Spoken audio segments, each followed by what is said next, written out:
শুরু।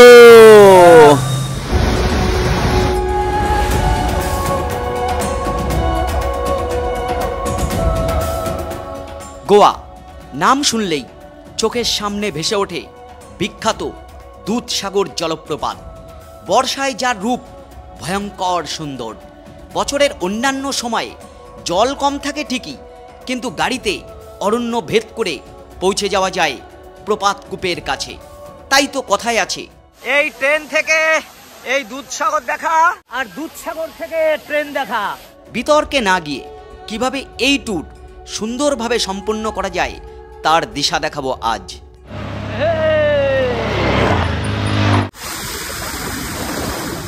Good morning বন্ধুরা, আমি এখনও কলকাতাতে এই আমার হোটেলের সামনেই আছি।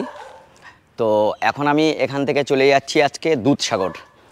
এখন সময় হচ্ছে সকাল 6:40 আর আজকের তারিখ হচ্ছে 11ই মে।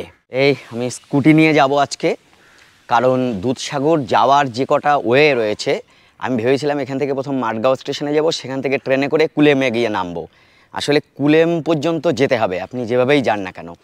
এছাড়া এখানে এসি বাস ছাড়ে যেগুলো, সেগুলো একটা প্যাকেজে যায়। কত কী খরচ আমি সব পরে বলে দিচ্ছি। স্কুটিতে তেল ভরে ছুটেছি দুধসাগরের দিকে, কিন্তু দুধসাগর যাওয়াটা বেশ জটিল। তাই প্রথমেই জানাবো নর্থ কিংবা সাউথ গোয়া থেকে কিভাবে দুধসাগর যাবেন। দুধসাগর আসতে গেলে আপনাকে কুলেম আসতেই হবে, কারণ কুলেম হলো দুধসাগর যাওয়ার স্টার্টিং পয়েন্ট। এবার কুলেম কিভাবে আসবেন? প্রথমত ট্রেনে আসা সবচেয়ে সহজ হবে। ভাস্কো কিংবা মাঠগাঁও থেকে ট্রেন ধরে ঘণ্টাখানেকের মধ্যে কুলেম যাওয়া যায়। মাঠগাঁও থেকে 8:10-এ একটা ট্রেন রয়েছে আর 7টায় অমরাবতী রয়েছে। দ্বিতীয়ত গাড়ি রিজার্ভ করে খুব সহজে কুলেম আসা যায়, ভাড়া পড়ে 2,500 থেকে 3,000 টাকা। আর তৃতীয়ত এসি বাসে করে যে ট্যুরটা হয়, সেটা আপনি আপনার বাগা বিচ কিংবা ক্যালাঙ্গুট থেকে কিংবা সাউথ গোয়ার যে কোনো জায়গা থেকে কিন্তু ওরা বাস ট্যুর করিয়ে থাকে, এসি বাস ট্যুর। ওইটা সম্ভবত 2,500 থেকে 3,000 টাকা পার হেড নিয়ে থাকে, এবং তার মধ্যে আপনার এই জঙ্গল এন্ট্রি ফি সহ সমস্ত কিছু ওরা সব করে দেবে, আপনার কোনো ঝামেলা নেই। তো ওটাই ফ্যামিলি নিয়ে আসলে ওটা করতে পারেন, আর একা হলে আমার মতো যে কোনোভাবে আসতে পারেন। যে কোনোভাবে মানে আমি গিয়েছিলাম স্কুটি ভাড়া করে।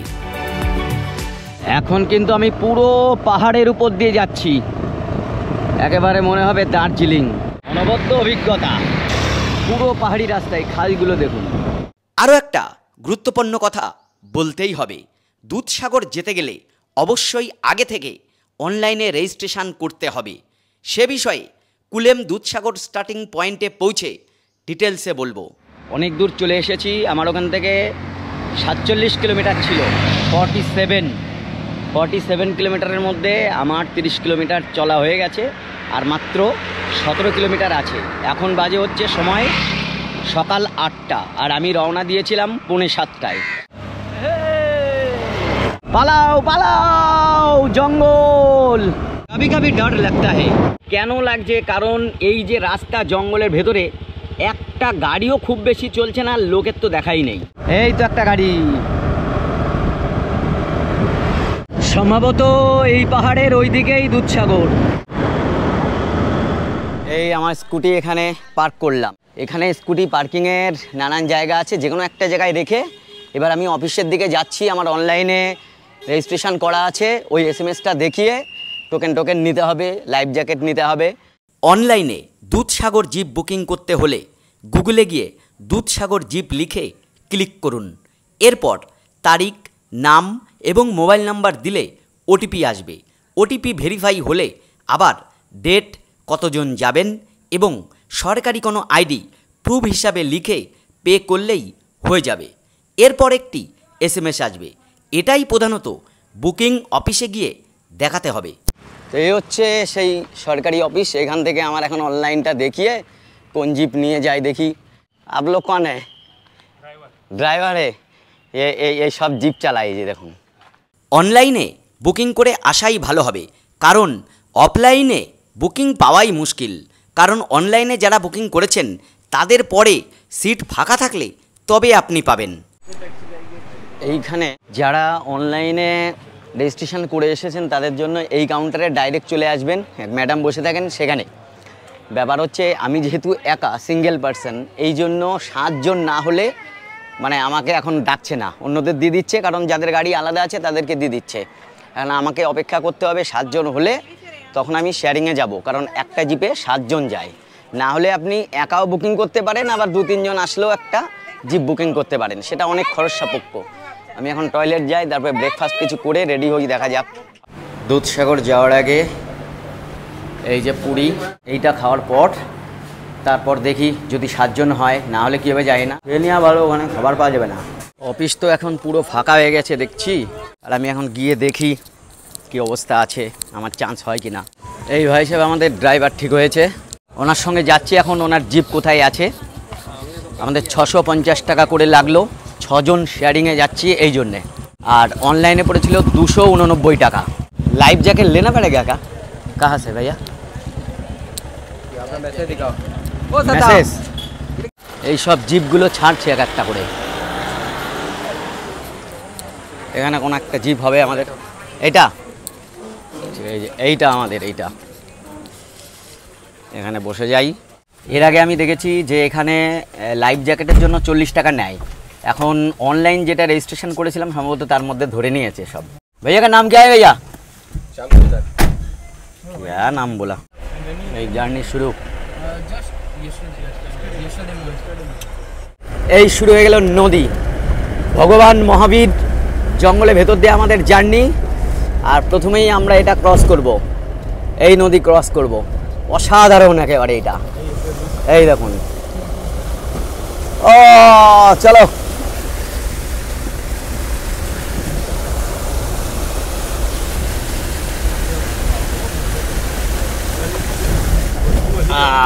রাস্তা তো বেশ খারাপ আছে দেখছি।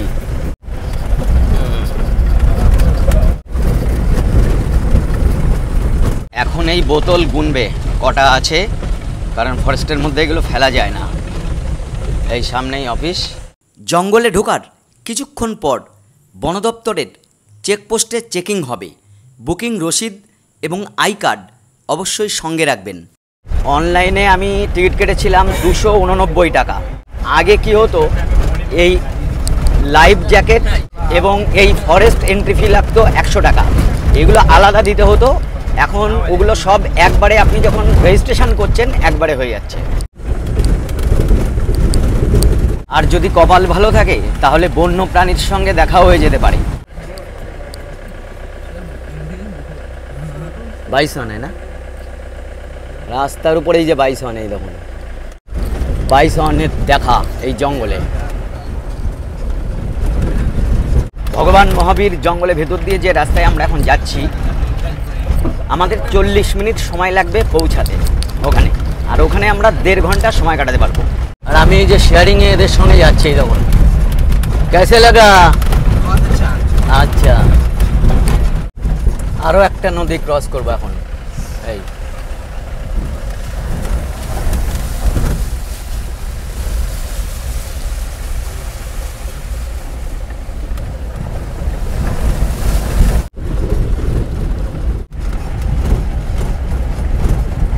তবে জঙ্গলের ভিতরে কিন্তু গরম আছে, গাছের ছায়া আছে কিন্তু গরম বেশ। এর মধ্যে অনেক দূর আসার পর একটা গ্রাম দেখতে পাচ্ছি। আচ্ছা, এখানে একটা মন্দির রয়েছে। কোন সা মন্দির ভাইয়া? আবার একটা ওয়াটার ক্রসিং। অবশ্য এখন জলের পরিমাণ খুবই কম আছে, পাথুরে ভূমি। এই হচ্ছে পার্কিং। এই আমাদের গাড়ি, আর গাড়ির এই নাম্বারটা নিয়ে নেবেন। এরকম জায়গাতে আমরা এখন যাচ্ছি। এইখানে কিন্তু আমাদের মাত্র 1.5 ঘন্টা সময় দিয়েছে। আপনি যাবেন হেঁটে, বেশি দূরে নয়, যাবেন, স্নান করবেন, আবার চলে আসবেন, 1.5 ঘন্টা টাইম। তার বেশি যদি সময় যায় তাহলে আপনাকে এক্সট্রা চার্জ দিতে হবে, সবেতে খরচ। চলো, রওনা হয়েছি। এই ব্রিজটা পার হতে হবে, খুব একটা বেশি দূরে হাঁটা নয়। জঙ্গলের ভেতর দিয়ে আমরা এগোচ্ছি। এই দেখুন এখানে কত চেঞ্জিং রুম রয়েছে। এই দেখুন, মানকি থেকে সাবধান। আমার যা যা কিছু আমি এনেছিলাম সবই আমি আমার গাড়িতে রেখে এসেছি। আবার এইটা পার হয়ে যেতে হবে। এই সবাই যাচ্ছে, কোনো সমস্যা নেই, এখান দিয়ে যাওয়ায় কোনো অসুবিধা নেই। এই হচ্ছে প্রথম ভিউ, দুধসাগর ওয়াটারফলস। অনেকটাই জল রয়েছে, ওই উপরে ট্রেন লাইন দেখা যাচ্ছে। এই উপর থেকে ঝর্ণাধারা নিচে নেমে এসছে দুধসাগর। আচ্ছা, এই নদী এই দিকে গিয়েছে, তার মানে আমরা ওখানে যে নদীটা ক্রস করেছিলাম ওটা এটাই ছিল। সামনে ট্রেন লাইন দেখা যাচ্ছে। অনেকেই আপনারা যখন ট্রেনে করে যান গোয়াতে তখন এই দুধসাগর ওয়াটারফলস দেখেছেন, কিন্তু দুধসাগর ওয়াটারফলসের নিচে থেকে উপর দিয়ে যদি ট্রেন যায় সে দৃশ্য কিন্তু অন্যরকম মনে হবে। এই রকম রাস্তায় আপনাকে যেতে হবে কিছুটা, এই আর কি। যা এটা অনেক সময় এক কাজে দুই কাজ হয়ে যায়, জঙ্গল ট্রেক সেই সঙ্গে জলপ্রপাত। এখানেও রয়েছে এই যে চেঞ্জিং রুম।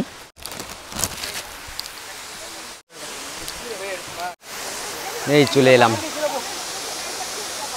এই রকম হচ্ছে, পুরোটাই হচ্ছে এরকম পাথুরে জায়গা, মানুষ সব ওইখানে জলের কাছাকাছি নেমেছে। তো এইখানে অক্টোবরের পরে আসলে মানে বীভৎস জলের ফ্লো থাকে।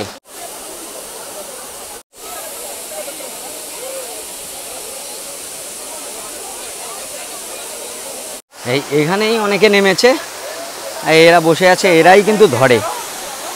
ঠিক আছে, এই দেখুন এখানে একজন স্নানও করছেন, মানে এদেরই রাজত্ব এটা।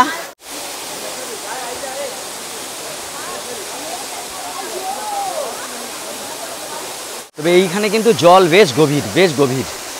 সাঁতার না জানলে এর মধ্যে নামাটাই কঠিন। আর এর নিচটা এত পাথুরে, মানে পুরোটাই পাথর। এই দেখুন জল স্বচ্ছ কিন্তু পাথুরে জল, খুব সাবধানে পা দিতে হবে। প্রচন্ড ঠান্ডা জল। কত মাছ, এই মাছের সঙ্গে অ্যাক্সিডেন্ট হবে। এই দেখুন, এই যে এরা খাবারের জন্য আসে,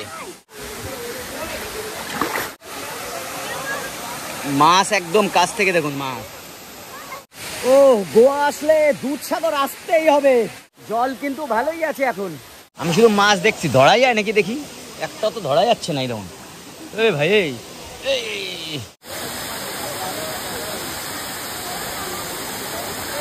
তো আর কি অনেকক্ষণ এখানে জলে ঝাবালাম। খুবই ঠান্ডা জল, এই গরমের মধ্যে খুবই আরাম পাচ্ছি।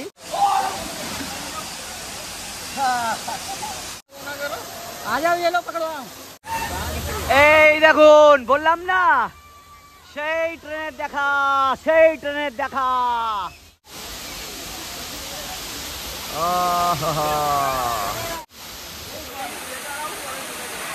এটাই সব থেকে বেস্ট ছিল।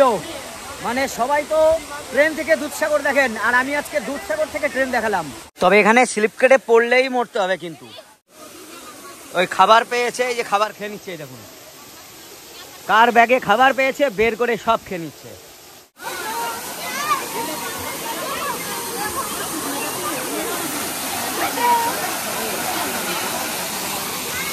এখন এর মধ্যে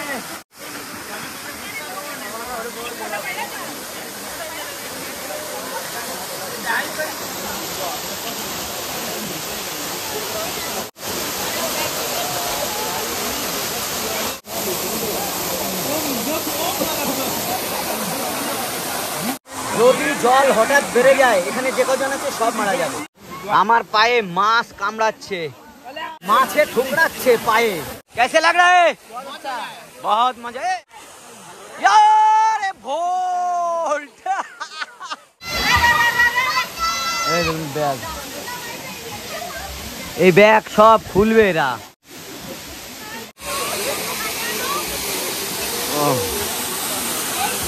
আবার ট্রেন, এই শুরু। দেখ দেখ দেখ দেখ দেখ দেখ, চালাও, এটা মালগাড়ি। সময় গড়াচ্ছে আর এখানে পর্যটক ভরে যাচ্ছে। সবারই ইচ্ছা থাকে অন্তত দুধসাগরে একটা ডুব দিতে। মানে দুধসাগর বলা হয় কারণ এটা অনেকটা ওই জলটা আর কি দুধের মতো সাদা, এই জন্যই দুধসাগর। এই শেষ।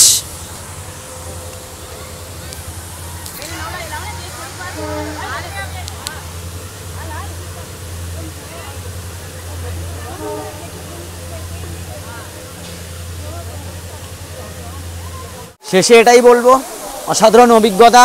আর কপাল যদি ভালো থাকে আমার মতো উপর থেকে ট্রেনও দেখতে পারবেন। এই ভগবান মহাবীর জঙ্গলের ভেতর দিয়ে আসা আর এইখানে স্নান করা এ কিন্তু অভিজ্ঞতা আলাদা। যাই হোক, এখন আমরা ফিরে যাব। আমাদের টাইম দেওয়া ছিল এখানে 11:30, 11:10 বেজে গেছে। আমাদের এখানে 15-20 মিনিট লাগবে যেতে, কারণ বেশি সময় গেলে আবার এক্সট্রা চার্জ দিতে হবে। এখনও বহু মানুষ এখানে স্নান করছেন, এখন সব যাচ্ছে আর আমরা ফিরছি। এইখানে সবাই আসছে এখন। এই একেবারে জঙ্গলের ভেতরে এটা। একটু দোল খেতে খেতে যাই। 11:20 বাজে আর আমরা আমাদের পার্কিংয়ে চলে এসেছি। এখন এই গাড়ি আমাকে খুঁজতে হবে কোনটা আমাদের। এই গাড়ি খুঁজে পেয়েছি, 291। ভোটের ডিউটির মতো গাড়ির নাম্বার দেওয়া থাকে সামনে, ওইটা আপনারা নিয়ে নেবেন যাওয়ার আগে। যত সময় গড়াচ্ছে এইখানে কিন্তু ভিড় বাড়ছে দেখুন। আর এখন যাওয়ার আগে 1 কাপ চা খেয়ে নিই। ড্রেস চেঞ্জ করার জন্য কিন্তু আপনার নিচে টাকা নেবে 30 টাকা, কিন্তু নিচে 30 টাকা নেয়। কিন্তু এই যে পার্কিং এরিয়া, এই পার্কিং এরিয়ায় ড্রেস চেঞ্জ করলে কোনো টাকা পয়সা লাগে না। এই বিল্ডিং এই দিক দিয়ে আমাদের হেঁটে যেতে হচ্ছে। আর এই একেবারে বাঁ দিকে এই গাড়ির পেছনে রয়েছে চেঞ্জিং রুমগুলো। আর এইখানে এসে যদি চেঞ্জ করেন তাহলে কিন্তু পুরো ফ্রি, নাহলে পার হেড 30 টাকা করে দিতে হবে। আমি এখানেই করে নিয়েছি। আর এখানে টয়লেটও কিন্তু ফ্রি আছে, কোনো টাকা পয়সা দিতে হয় না। টাটা দুধসাগর। বেশি ভিড় হলে তখন গাড়ির কিন্তু লাইন পড়ে যায়। এই যে এখন দেখুন রাস্তায় গাড়িগুলো দাঁড়িয়ে আছে, এই জন্য এখানে আসলে চেষ্টা করবেন একেবারে সকালের দিকে আসতে। 8টা থেকে 3টে পর্যন্ত এই জঙ্গলে এন্ট্রি করা যায়। ভাইয়া क्या एक्सपीरियंस है? बहुत अच्छा।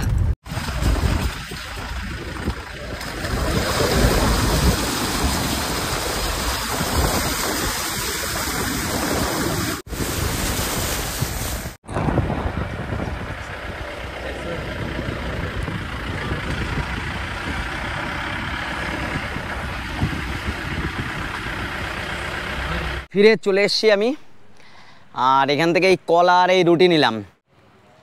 যেখানে আর কি গাড়ি পার্ক করে আমরা ফলসে যাচ্ছি, ওইখানে চা থেকে শুরু করে অন্যান্য খাবারগুলো পাবেন, এবং অতিরিক্ত রেটও না। আমি দেখলাম এখন বাজে 12:10, আর এখান থেকে আমার এখনও 1 ঘন্টা 40 মিনিট মতো লাগবে কোলবা পৌঁছাতে। একটা পার্ট তো শেষ হলো, এইবার হচ্ছে ফেরার পালা।